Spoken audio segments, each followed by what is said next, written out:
Greetings smartwatch fans! Meron tayo ditong bagong smartwatch na i-review, ang itel Storm Plus smartwatch, also known as the itel O15 smartwatch. Pero yung pinaka-model name nito is ISW O15 smartwatch. So sa video na ito, i-explore natin ang design ng Storm Plus smartwatch, kasama na rin yung mga available na menus. So kung gusto nyong malaman kung ano nga ba yung mga features na loaded sa Storm Plus, and at the same time gusto nyong makita yung design ng Storm Plus smartwatch, panoorin nyo yung video na ito. And of course, support our channel, like, share, and subscribe sa nag-iisang Smartwatch Pinoy TV. Okay, so tingnan na natin ang itel Storm Plus smartwatch. So ito yung packaging ng itel Storm Plus smartwatch or the itel O15 smartwatch. May bagong smartwatch yung itel, ang O23. Pero si January pa yung release. Okay? So merong pre-order sila ngayon, yung itel. So before that, explore muna natin yung pinaka-latest sa itel, ang O15 smartwatch. So ito yung packaging. Smartwatch Storm Plus, wide view, waterproof. Ano pa ba yung mga details dito? 2.01 inch ultra large high definition screen. Meron siyang upgraded heart rate monitoring, IP68 waterproof.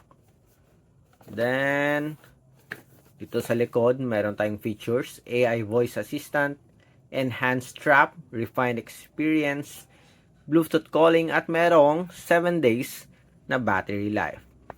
Okay, so meron tayong sticker dito, nagpapakilalang original yung nakuha nating itel product. Okay, seal of authenticity, ika nga. Then meron tayo ditong specifications. So model name, sabi ko nga kanina, ISWO15.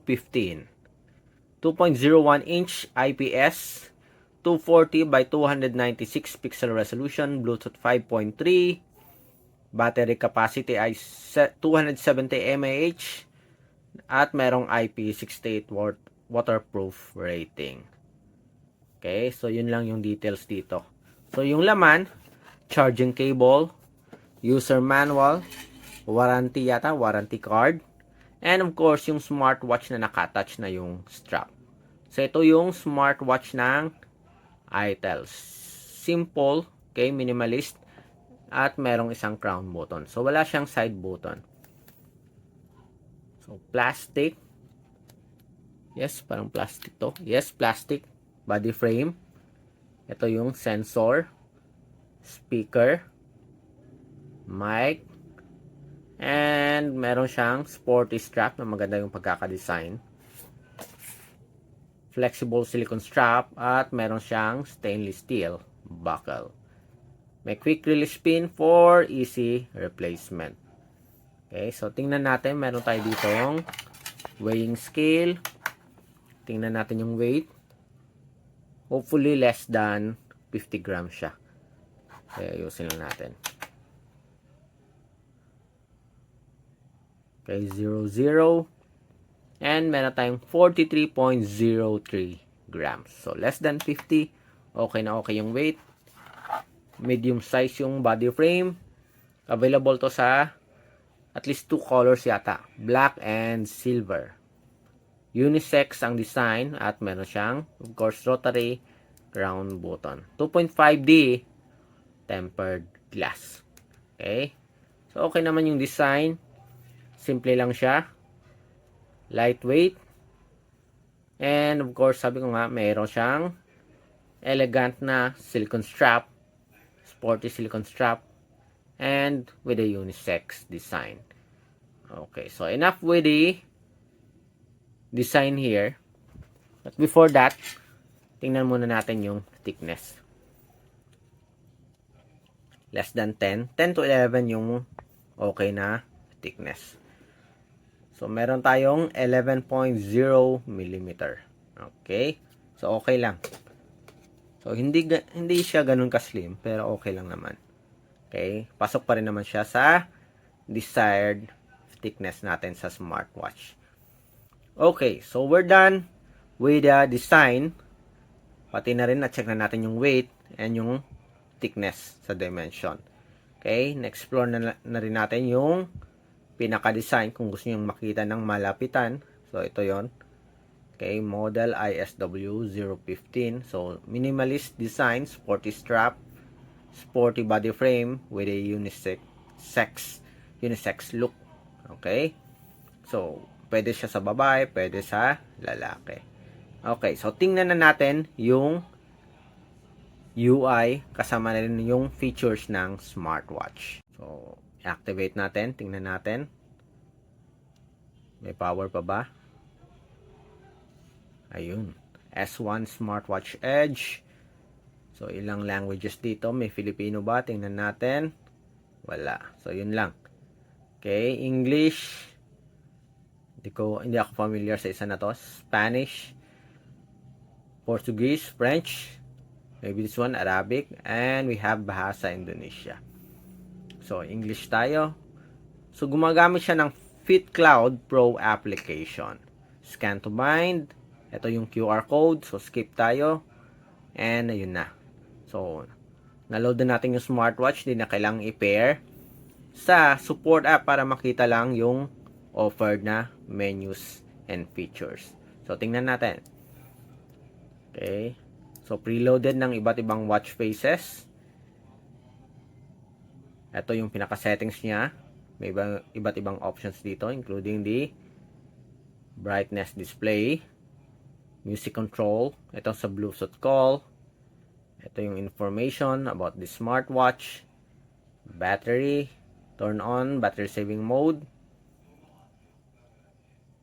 ito, do not disturb mode, and this one. Okay. So, sa Bluetooth din to. Sa smartphone connectivity. Okay. So, sa baba, meron tayong notifications. Sa kabila, split screen. Then, cards or widgets. Okay, so pwede tayong magdagdag and pwede ding mag-remove ng widgets or features here. Okay. So, pressing yung crown button, lalabas yung iba't ibang menus or yung pinaka-main menu. So, pwedeng for changing watch faces. Pag press nyo, pwedeng mag-scroll ng menus. Okay. So, ito, napapansin nyo, meron ditong telephone, dial pad, that is for the Bluetooth call.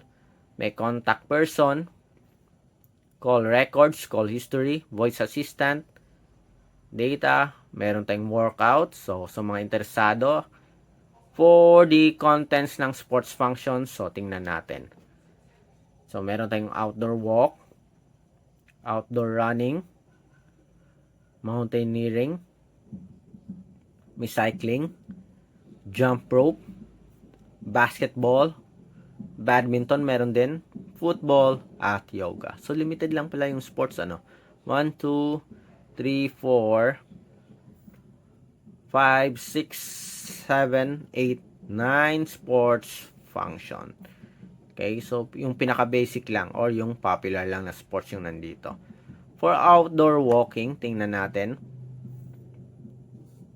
So, meron siyang metrics for the time, beats per minute, at steps. So, calories, distance, at steps meron. Okay? Wait.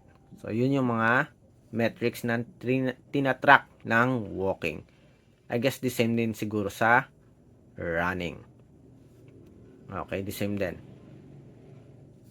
So, additional features, meron itong workout records, heart rate monitoring, sleep monitoring, blood oxygen, message notifications, weather, music, breath training, stopwatch, timer, meron ding alarm clock, calendar, calculator, at iba pa. So, again, ito yung mga available na features. Isa-isahin natin. Yan. So, may Bluetooth call, may automatic activity tracking. Ito yon, heart rate, calories at distance.